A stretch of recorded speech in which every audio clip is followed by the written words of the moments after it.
ai hata wali ha ota chena no ni ata kuna iwi na tapyo shena ami tanya ya pyo yo ma pyo ami sari tani athalu no ဟုတ်ကျွန်တော်နာမည်ကတော့ရန်ကုန်ပညာဦးပါတောင်မြုံရွှေနန်းတော်ကြီးရွှေလိုက်တော်စရင်ဝင်ကနာစီတယောက်ဖြစ်ပါတယ်ကျွန်တော်အခုဝစ်စင်ထားတဲ့နတ်ဝစ်တစားကတော့ဘကိုးမဲတော်မေဖျားလျှော့ဖို့အတွက်ဝစ်စင်ထားတာဖြစ်ပါတယ်ဘကိုးမဲတော်ကတော့တမလာမင်းဝိမလာမင်းလက်ထက်ထဲကနေစတင်ပေါ်ပေါက်ခဲ့တဲ့နဂလိုင်းကျွဲမရနေဖြစ်တဲ့နတ်တပါးလို့အချင်းချင်းအနေနဲ့ပြောပြရစီမိမိရဲ့မိယိုးဖလာရိုးရစင်လာအတိုင်းပူဇော်ပတ်သခြင်းဖြစ်ပါတယ်ဖျားဟောကျမ်းဖြစ်တဲ့အင်္ဂုတ္တပါဠိလာပတ္တကမ္မကျမ်းရဗလီ၅မျိုးထဲမှာလဲဒီဒေဝဒါနဗလီနတ်စာပူဇော်ခြင်းပါတဲ့အတွက်ကြောင့်မလို့ရိုးရစင်လာဖြစ်ကောဖျားဟောကျမ်းကန်လာအညီနဲ့ရောကျွန်တော်တို့ကယုံကြည်သက်ဝင်မှုနဲ့ဒီနတ်ရည်စီချောင်းထဲမှာဖြတ်တန်းနေကြတာပေါ့နော်အတူကျုံနဲ့ပြောရမယ်ဆိုရင်တော့ဘကိုးမဲ့တော်ကြီးကဘလို့မဆနိုင်လဲဆိုရင်ယုံရင်ကြည်ပါတယ်ကြည်ရင်ကြည်ပါတယ်အဲ့တော့မိမိယုံကြည်မှုရှိတဲ့လောက်ကိုဘကိုးမဲ့တော်ဖခင်နဲ့တရားတော်ဘာနတ်မင်းတွေကလည်းမဆဆောင်ရှောက်နိုင်ပါတယ်ကျွန်တော်ဇာတိကပြင်မနာပေါ့နော်ရန်ကုန်ကိုစရောက်တဲ့အချိန်မှာအသက်20အချိန်မှာစရောက်ပါတယ်20အချိန်မှာစရောက်တဲ့အချိန်မှာပခန်းကိုကြီးကျော်ပွဲကို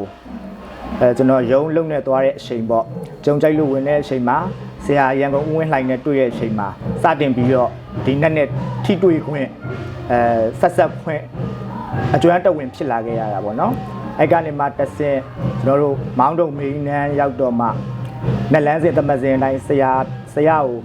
ဒီနက်ကိုစိတ်ဝင်စားတဲ့အကြောင်းပြောတော့ဆရာကနေပြီးတော့မေရင်နဲ့ရေစင်တိုက်ပြီးတော့အဲ့ကနေစပြီးနက်လန်းလေးကိုရောက်လာတာပေါ့နက်လန်းစ6ဖြစ်တာပေါ့နော်အဲ့ကနေမှတဆင်အခုလိုအချိန်ထိကနာစီဖြစ်တဲ့အထိပေါ့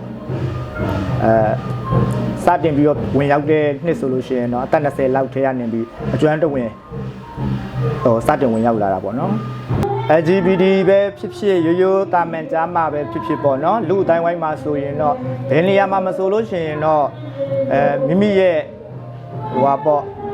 ယုံကြည်ရာပေါ့ယုံကြည်ရာကိုတစ္ဆာရှိရှိနဲ့လုပ်မယ်ဆိုလို့ရှိရင်တော့ဘယ်ရာမဆိုတန်တန်ရှင်းရှင်းနဲ့တည်မြဲနိုင်ပါတယ်လို့အောင်မြင်မှုဆိုရင်လည်းအောင်မြင်မှုအလျောက်ပေါ့မိမိထိုးဖောက်ရှင်တဲ့နေရာဆိုရင်လည်းထိုးဖောက်ရှင်တဲ့အလျောက်ပေါ့မိမိရဲ့ဖြစ်တည်မှုကိုလိုချင်တယ်ဆိုရင်လည်းလက်ခံတဲ့အတိုင်းဝိုင်းကိုလိုချင်တယ်ဆိုရင်လည်းမိမိကိုယ်တိုင်ကလည်းလက်ခံနိုင်တဲ့ကိုကျင့်တရားနဲ့လက်ခံနိုင်တဲ့အကျင့်စာရိတ္တရှိဖို့တော့လိုတာပေါ့နော်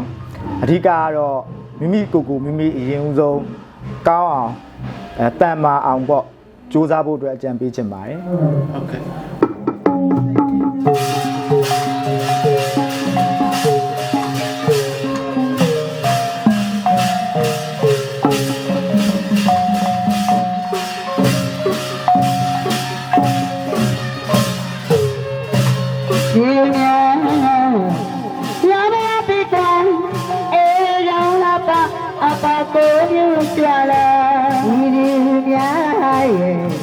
Yeah.